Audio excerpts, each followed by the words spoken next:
Welcome, everyone, to the Australian Bitcoin podcast. You're listening to myself, Justin, and Jeremy from Hardblock. Today, we'll be discussing how to upgrade your email privacy. How's it going, Jeremy? Not too bad, Justin. How are you? Yeah, can't complain. It's pretty big news recently. I know we were just, making a coffee in the office, and on the front of the newspaper, it says Bitcoin browsers in massive text. It was quite a big announcement by OTR. Pretty random way to come across it as well, because it wasn't really prolific on social media or anywhere yet. No, and a little disappointing that it's a crypto.com payment service, not a Lightning app or wallet. That's true. Yeah, it sounds like really good news, doesn't it? And I immediately thought that they would be settling in something like Lightning and it would be going directly to OTR, but no, they do have an intermediary, and it is kind of like a pseudo banking intermediary, I guess, when you look at the way that it might function. Yeah, still very interesting. And I think like a lot of people won't have read the details just to see Bitcoin on the front page, and Bitcoin, you pay for Bitcoin at OTR. And also interesting that the newspaper chose to highlight Bitcoin, not crypto, because you can also pay with Dogecoin. Why you want to do that, I don't know. But still the paper saw the real message, which is positive. Absolutely. And regardless, I think any news about Bitcoin, any mention of the word Bitcoin just makes it more familiar. Yes. So more people start looking into it. Yeah. People they're less concerned by it if they ever consider putting a portion in their portfolio. So either way, good news. And I think gradually then suddenly it is still at play where an organization like OTR might adopt it in this sort of like, I don't know what you call it, intermediary type fashion where there's still a third party. But who's to say in a few years' time, after they become comfortable with it, that it's not then moved truly into something like just a Bitcoin decentralized network where they decide to take Lightning settlements rather than having Crypto.com as their third party. Yeah, or even if you just a medium-sized company and there's a passionate Bitcoiner in there who wants to create Lightning, accept Lightning payments, it's a much easier sell when OTR is already doing it. Yeah, it all helps, I think. Definitely. And I think in a lot of boardrooms having these kind of discussions, there would be people that are reluctant and that are cautious, which makes a whole lot of sense. And so this, to me, is probably an easier sell. If someone's really keen on Bitcoin or, crypto and alternating capitals, this would probably be a much easier sell than saying, hey, let's self-custody it all by ourselves. Yeah, let's hold it on our balance sheet. Let's be ultimately responsible for integrating all the infrastructure. That seems like a huge sell compared to saying, hey, look, guys, we just need to opt into this service, and all of a sudden we can offer this to customers. Yeah. Like that, to me, is a no-brainer. But again, it's like a Trojan horse, isn't it? Yeah, no, but it's all good signs. Absolutely. Yeah.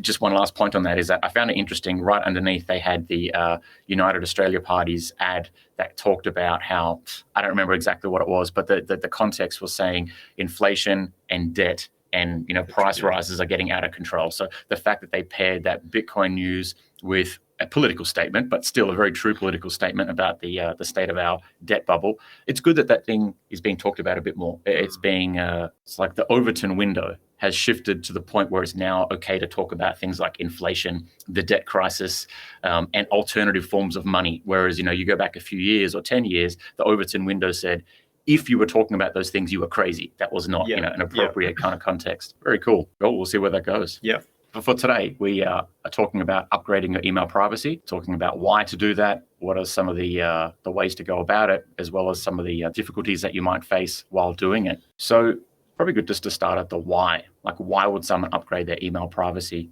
For you personally, Jeremy, what's the motivator? I guess for me, I had a big moment where someone pointed out to me a search term to put into DuckDuckGo and Google and compare the results. And it was quite clear to me that Google was filtering the results in an impartial way. And at that moment, I lost trust in Google. Mm. And as I learned more about the way that they operate and what the data that they have and what they're able to do with it, it became I just didn't really want to associate with them. And I think with emails, I'm learning more now, like the emails, you can't be completely private because I believe it's the header and the subject. There's some part of the email that can't it's part of the protocol. You can't be made encrypted. You're right, yeah.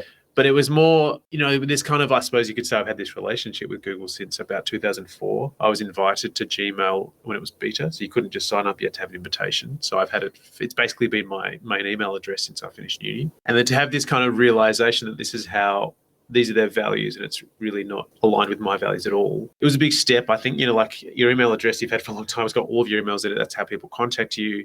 But I've actually found, and we'll go into more detail, but there's actually a silver lining in being able to start fresh and have a proper email again that you manage properly. So we'll go into all that. But for me, it was really about, seeing how integrated and how my life is kind of stuck with this entity who I'm realizing is just not looking out for my best interest at all. No, that's right. It's once you learn the model is to serve you ads and to make you accessible to advertisers, and almost everything, every feature that's built is linked into that in some way, which means you gain convenience, but then it kind of feels a bit gross to me. And there's countless news stories about Google and Gmail especially scraping data and again selling it to advertisers, even in ways where they're not allowed to or they haven't actually gotten your permission for it. And the fines that they pay for those sort of things are exorbitant, of course, but if you look at the profit, it just becomes a cost of doing business, basically. So it's not disincentivized really to sometimes go against what they've said in their terms of service just to get a little bit of extra data mining in. And that doesn't sit right with me. Yeah, and to me, it's not even the advertising. Like, I kind of get that model, and I've blocked ads. So they don't really get to me anyway. It's more essentially the censorship and their kind of belief that their way is right and therefore censoring those who are not. And then kind of wondering, where is this data going? Like, it's not just advertising; it's being sold to governments, and it's just not a clear two-way relationship. That's right, and it's all based on trust, isn't it? And I think the Bitcoin ethos of verify, don't trust, or I think it's the other way around. It sounds like catchier, but it doesn't make sense to then say, I'm going to have all of my personal details. If you use Gmail, for example, for business, to say all of my professional details as well, my kids' photos, my general habits. There's no point trusting all of that with a particular organization, because that organization could have a bad actor. They could have someone who's a good actor, but they get coerced or compromised or bribed or incentivized in some way. Or it could just be, again, the normal operation of business of selling that data on.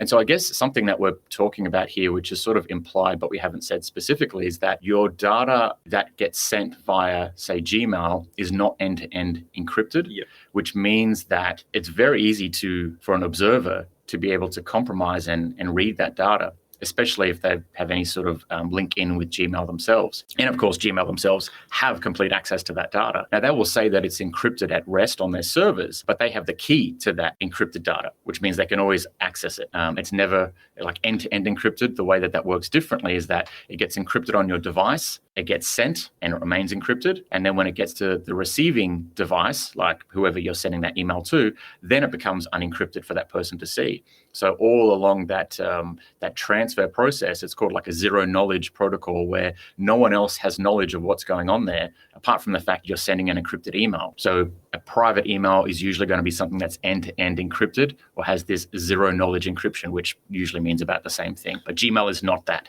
which is why some of what we're talking about here is so important. Yeah, this is not the easiest step in privacy. It is a bit tricky, and you kind of didn't have that stronger motivation to do it. But I was reading, I think it's the Cypherpunk Manifesto. They're talking about, like for hundreds of years, we've had privacy technologies. Like if you think about like a wax seal on an envelope, that's essentially a privacy technology, right? And if you discovered that, back in the day when we sent letters, that Australia Post was opening and reading every single one and putting it into a database, you'd be pretty unhappy about it. Like, even though you don't necessarily have anything to hide, there's an uncomfortable feeling that comes with that. And the thing that I think is concerning to me is, if that data is there forever, can you imagine the machine learning technology that in 20 years that could be going through this, and who knows what they might interpret out of that? So that's the thing that really kind of, I guess, motivated me to do this thing, which is a little bit hard. Yeah. It comes back to something just like informed consent, isn't it? If you're agreeing to give something away, like your privacy or your data, you want to know what that's used for. And most people might say, hey, look, for my threat model, I don't really care about some of this stuff at the state that it's at currently. And that might make a lot of sense. But you're right, fast forward 10 years, 50 years, what is that being used for? Yep. Would you agree with all those things that it's being used for? Do you even want it used for those things to begin with? Like, there's all these questions that people, I don't think, are considering now. And to be honest, I haven't even considered some of those things of like what happens in decades to come. I mean, I'm grossed out enough by just the current state of things to change. Yeah. So maybe we'll talk about some of the broader challenges of changing to, say, like a private email service, and then we'll get into the details about how would you, go about doing that. Yeah. So I think what we discussed before is we do recommend getting a password manager first. My experience was that having a password manager made what we're about to discuss a lot easier. I guess for me, firstly, it's just getting your head around that you're going to do it, and then it is quite an incremental process. So if you're like me, like I had a Gmail and it's actually nearly full, so there's kind of a good incentive for me to switch. Obviously, you've got to decide which service to use. I went with ProtonMail because and anything we discuss here, these are not affiliate links or anything. Like, these are just our personal research. I went with ProtonMail because the reputation was good amongst people that I trust. I mean, to be honest, I don't understand exactly how all this encryption works. So I'm relying on people that I trust to explain it to me. I'm not one of those people who can go to the open source software and actually look at the code. So I think, your first step is that you don't choose one. The good thing is they're all free to try, but I kind of have this thing now that I think we should pay for the things that we want to use. I think I kind of wonder, if we actually paid for Google, would they have become like this? Yeah. They started off being like, don't be evil. And then they changed that. And I think a lot of the reason is they have real costs. Like, they have servers and all employees.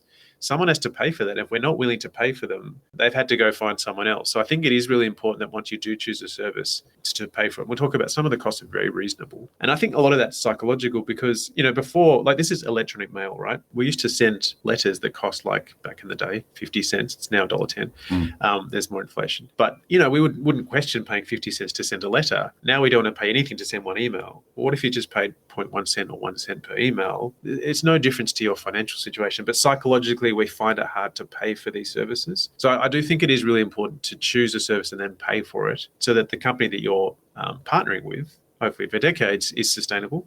Yes, that was, I guess, the first thing is choosing the service. And then slowly you go through each of your accounts. Every time you get an email and you're like, oh, that's come from this service, let's say it's Twitter, you go in and change that email. And I suppose concurrently, maybe you want to sort of explain, you need to set up your own email and also the aliasing service at the same time. That's right. So I think we'll jump into the sort of step-by-step in a bit. But I guess conceptually what you're saying is you keep your old email around for a while. And that a while might be a year, might be 18 months.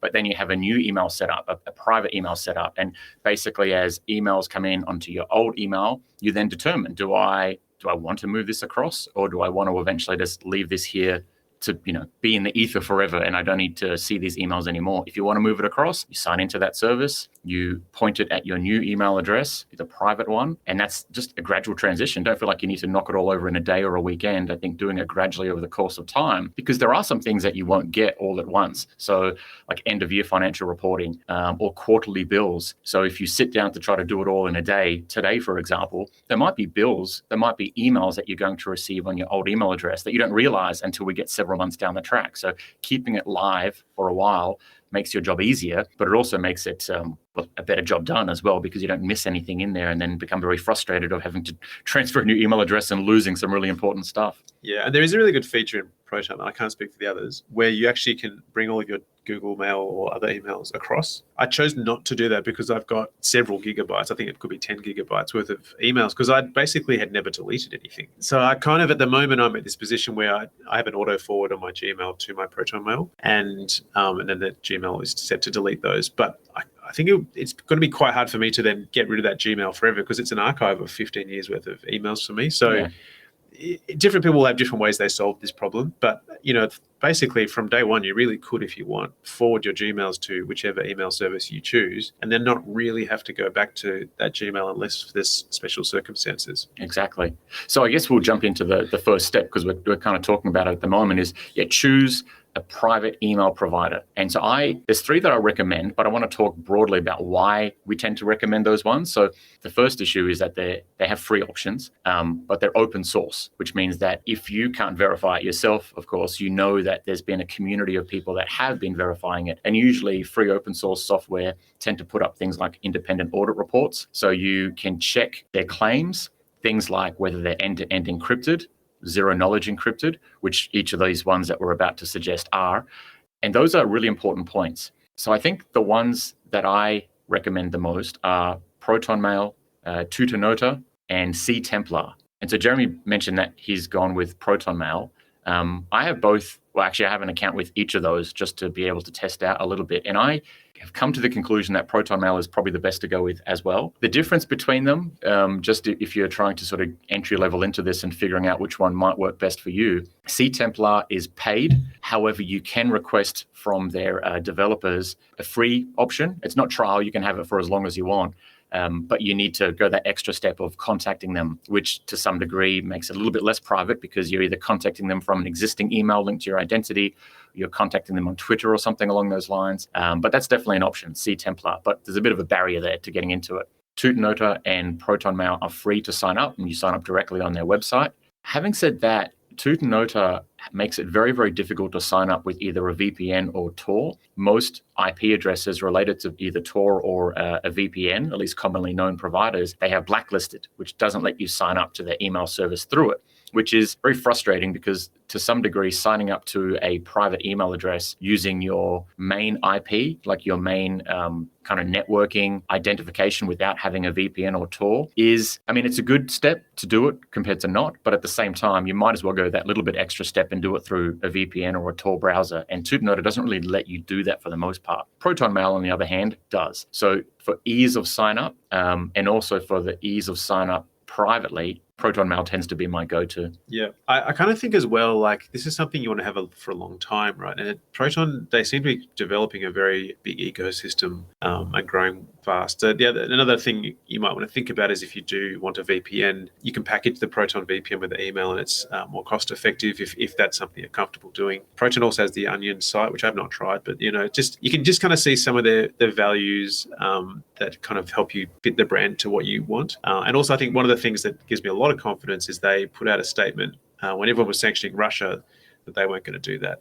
You have more details on that, but I think you want to see these brands be tested and see how they respond. That's right, and something when choosing a service, apart from it being free, open source, end-to-end encrypted, etc., is their reputation and how long they've been around for. Because sometimes you need them to be tested through different legal jurisdictions to see how they're going to react. And you're right, ProtonMail has been very consistent with what they've said they're going to do and what they have done.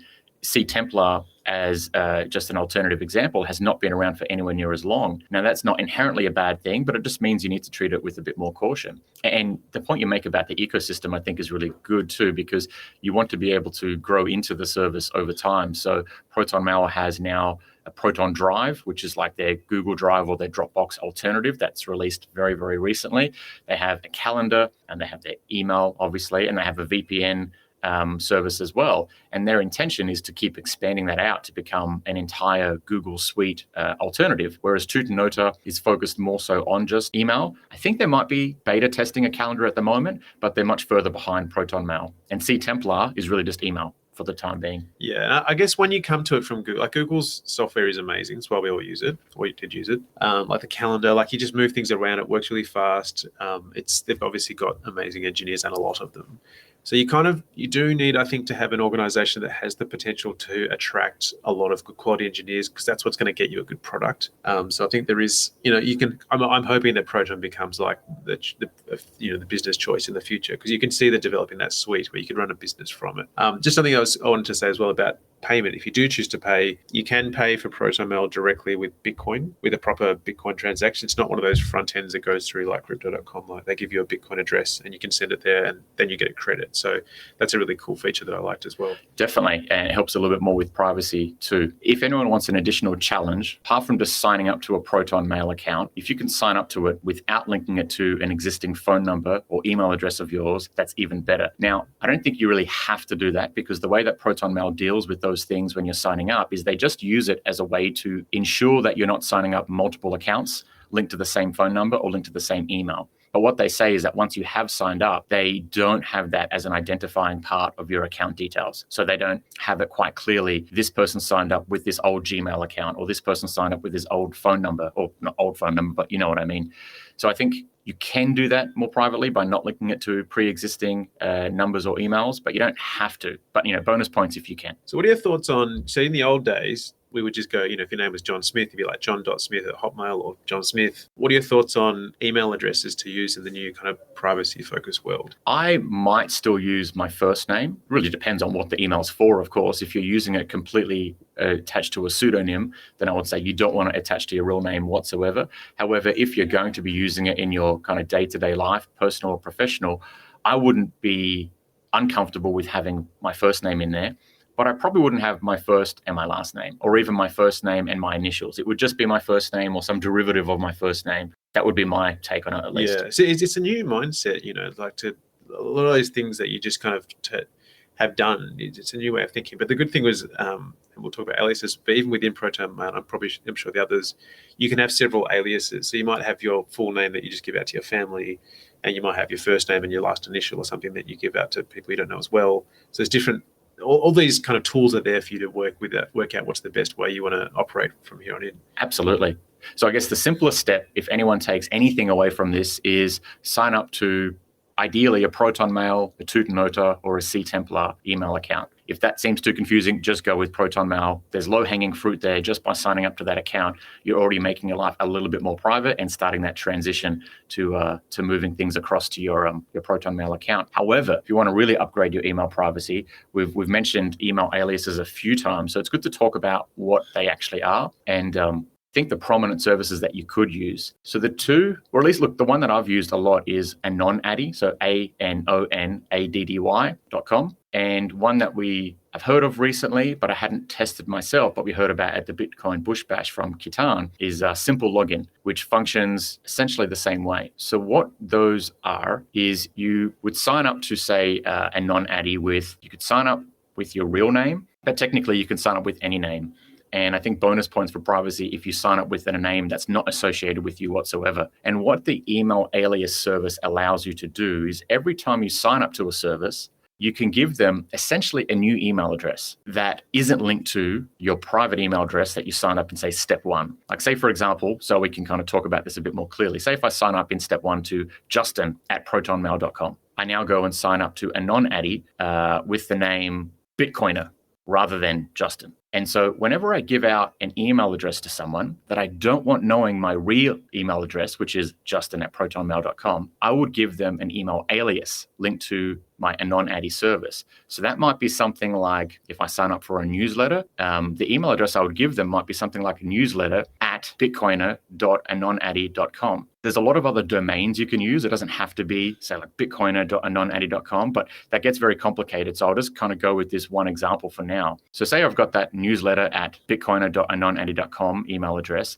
Anytime that newsletter emails me the newsletter, it would still arrive to my ProtonMail account, my justin@protonmail.com email. So I can still read it. And if I ever want to reply to it, interestingly, it'll actually look like it's being sent from the alias. So if I reply to that newsletter, the newsletter will get an email from me and it'll look like it's coming from newsletter@bitcoiner.anonaddy.com. So they never get to see my justin@protonmail.com email. I also have other features there. I can disable that alias, which means that if they start signing me up to spam, or I decide I don't really like this newsletter anymore and I don't trust their unsubscribe process, because sometimes that works, sometimes that doesn't, sometimes that seems to subscribe me to more crap that they send to me, I could just disable that alias. So every time they try to email newsletter@bitcoiner.anonaddy.com, it goes nowhere and I never receive it. It doesn't clutter up my inbox. There's more points to it, but I don't want to kind of rabbit on too much. Any sort of thoughts, Jeremy? Yeah, see, I mean, you got me onto AnonAddy. I haven't tried SimpleLogin. And I have to say, like, as a product manager, AnonAddy is one of the best products I've ever used, regardless of what it does. Like, it's clearly been designed by someone who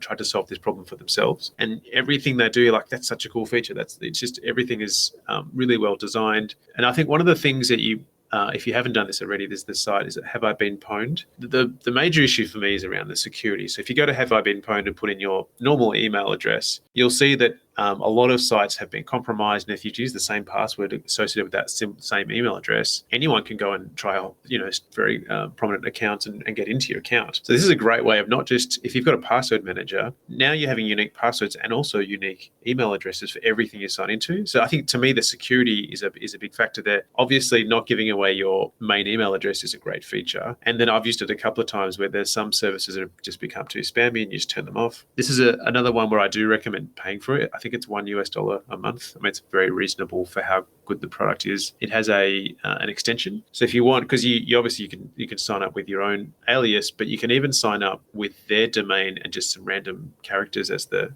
bit before the @ which is in no way ties you to that email address. So it's really good if you just want to buy like one thing from one shop online and you never plan to go there again. You just give one of these addresses on the fly. Don't even have to go into the account, and then you never have to really worry about like if they spam you. Even I think from ProtonMail you can even turn off the alias from within the email. You don't have to go to AnonAddy. So like it's such a great product that you don't even basically ever have to go back into it once you've set it up. I think that's a really good point, because I've logged into my AnonAddy account about twice in the last year, but I use it very frequently. The idea of just creating an email address on the fly, so you can create anything that comes before the @ so it could be newsletter @ or it could be podcast @ or shop @ whatever it might be. You can just make that name up on the fly, as long as you have the correct domain that comes afterwards, which in the example I gave before would be bitcoiner.anonaddy.com. It'll know to forward those emails to whatever email you've set to forward it to. In the example, it was justin@protonmail.com. So not having to log back into the account just makes it really easy to use.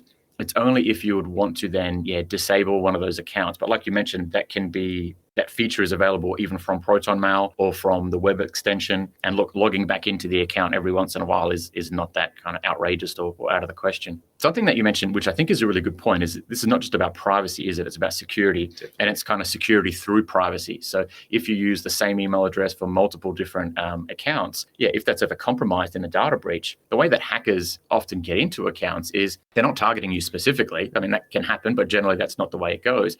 They get a very large data breach file that says, here's a bunch of email addresses and a bunch of passwords that have been associated with those email addresses. And then they do something called credential stuffing. So it's an automated brute force attack where they go to all these different prominent websites, could be banks, email addresses, social media, and of course, exchanges.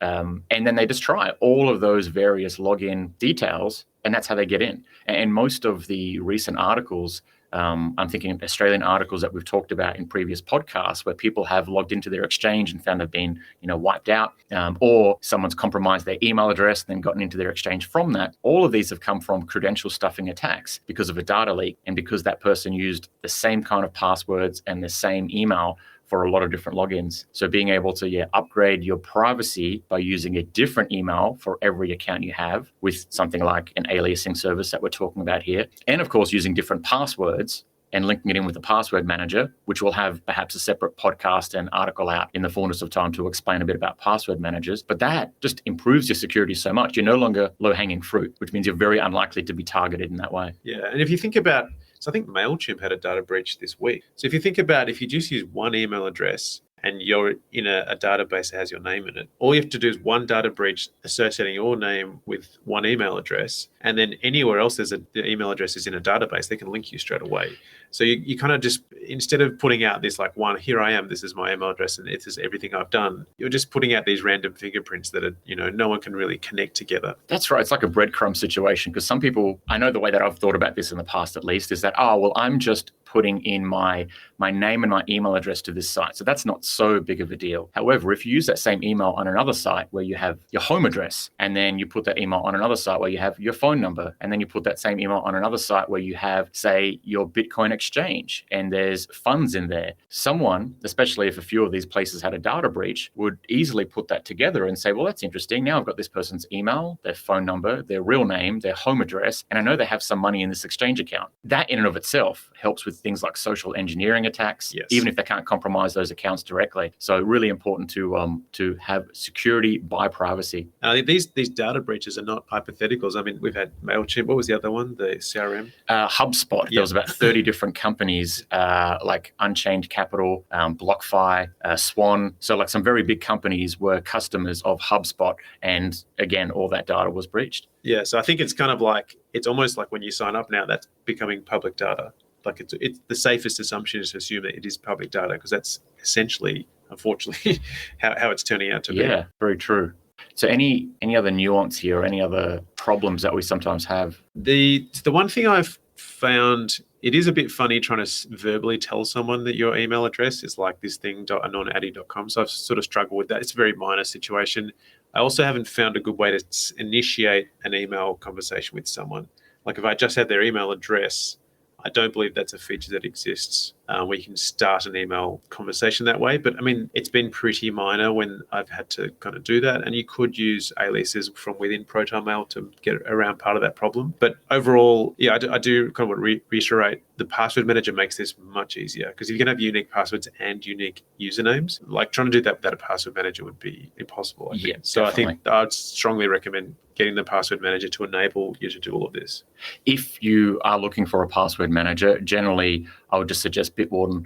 Again, free, open source, end-to-end encrypted, good reputation. We definitely will do another podcast on password managers, as well as an article to spell that out. So I wouldn't wait for that, though. I think get there and experiment a bit with it, and deal with it the same way as transitioning to a private email. You don't need to go and change all of your passwords and logins all at once. Just do them bit by bit on an as-needs basis, and then when time permits, and see this as like a 6, 12, 18-month process. You're just taking gradual steps toward better privacy and better security, which is the better way to look at it rather than an all-or-nothing step.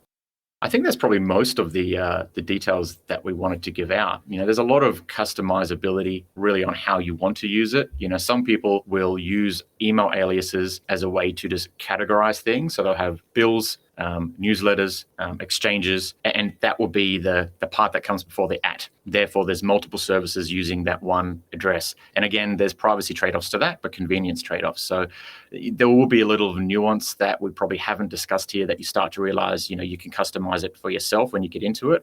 If you've ever got any kind of queries about that or anything to share that you think might be a better way of doing it, please reach out to us, of course. But I just want to reiterate that we've sort of mentioned 3 steps here. One is sign up to a private email account like ProtonMail, sign up to an alias forwarding service like AnonAddy or SimpleLogin.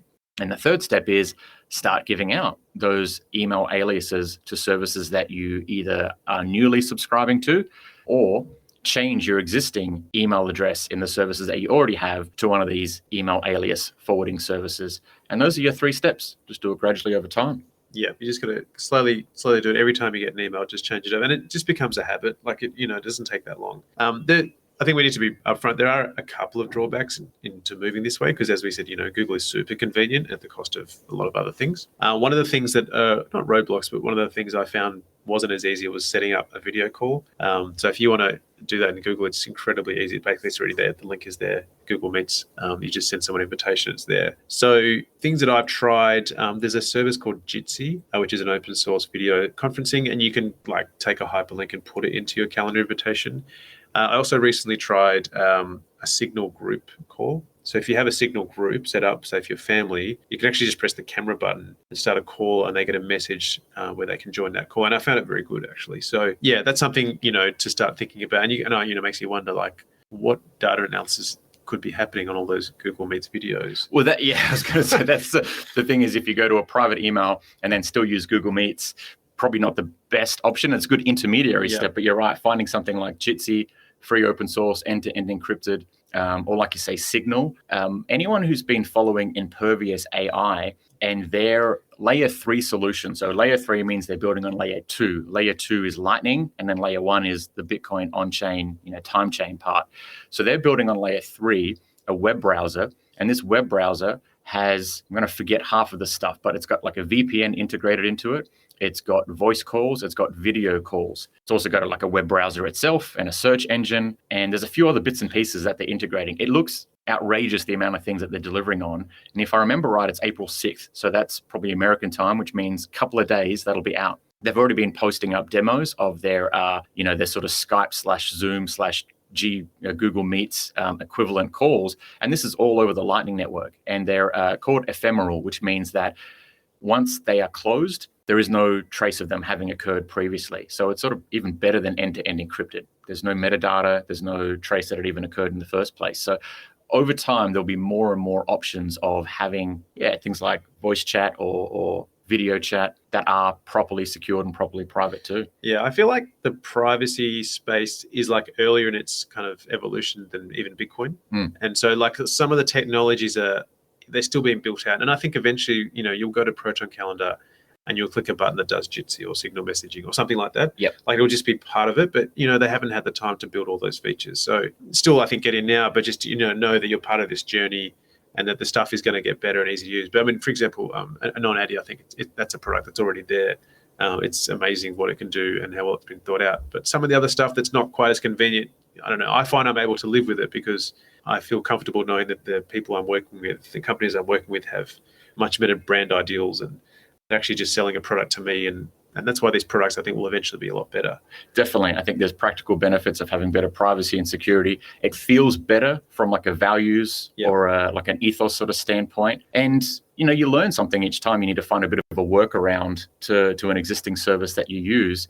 And I know we're all time poor, so sometimes finding that workaround is not that much fun, but it does feel rewarding once you have it. And it's a good little side quest to go on. It's a very meaningful and valuable one to do once you've done it. I'll tell you, it is quite a nice feeling starting with a fresh email account after 15 years and being able to just get rid of all that clutter and use an email account properly again, where you actually just delete emails you don't need. And I think there is a reward in there and that can actually save you time. So there is, for those who are thinking, I just don't have the time, there is actually a reward at the end of it as well. Exactly. I know once my Gmail got out of control after the first few years, the next decade or so, I've just let it run rampant. It felt like too far gone. Whereas now, starting with a fresh one, I'm very careful about not giving that email out, only using an alias and shutting down aliases that start to get spammed by different services.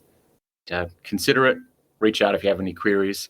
And if you think this is useful for anyone, please share it around. Any final comments before we finish off, Jeremy? We say it a lot, but just take one small step. Exactly. And look, to smash this phrase over and over again, don't let perfect be the enemy of good. A couple of small steps, and you'll find that it's usually easier and more beneficial than sometimes what we consider.